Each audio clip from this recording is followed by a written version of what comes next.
C'est ça. Bon, alors, puisque tu as pris la parole, on va te laisser faire ta petite chronique, Monsieur Bruce. Tu vas nous parler, je sais pas, vas-y, je te laisse.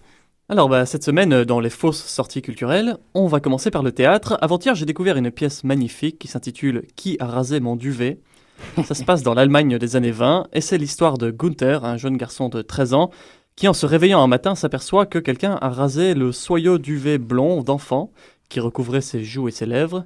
Et cet acte dont il n'est pas l'auteur va le propulser malgré lui dans le monde des adultes. Et s'ensuit une réflexion sur la vie, l'enfance, l'innocence, et le tout sur fond de crise économique et sociale allemande, avec la dévaluation du Deutschmark et la montée du NSDAP. En plus, le pauvre Gunther doit s'occuper de sa grand-mère qui souffre du cancer de la prostate, et de Heinrich, son poisson rouge qui fait de la rétention d'eau. Bref, les souffrances de Gunther ne font que commencer, et tout cela se termine très mal lorsqu'il est obligé d'épouser une riche veuve de 65 ans, ou plutôt comme on les appelait à l'époque en Allemagne, une Cougar. Donc voilà, c'est une pièce bouleversante, magistralement interprétée par la compagnie du théâtre Le Teuton qui pointe, et reconnue pour ses précédents succès Alors Saboche et Pour tes yeux cheleux. Alors n'hésitez pas à vous rendre au théâtre du Chat qui boite, c'est jusqu'à la fin du mois, et en plus c'est pratique parce qu'il y a une bande Bixi dans le théâtre, donc il n'y a même pas besoin de descendre de son vélo. Super affaire. C'est pas mal.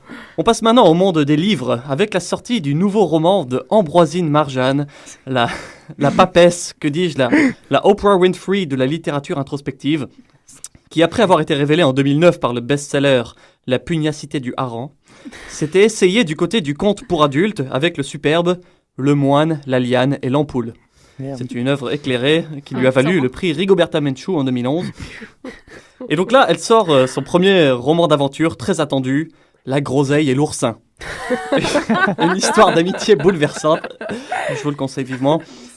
On va terminer par la publication d'une étude menée par le laboratoire des sciences de la religion de l'université McGill, qui a pris place dans les principaux quartiers juifs hassidiques d'Amérique du Nord. Et donc le principe était le suivant, ils ont mesuré la taille des rouflaquettes des hommes pour la comparer avec la taille du cheveu une fois étiré, pour voir s'il est possible d'établir une équation ou un rapport entre les deux, qui serait comme une sorte de coefficient de frisage, qui établirait le rapport entre la raideur du cheveu et la profondeur de la foi.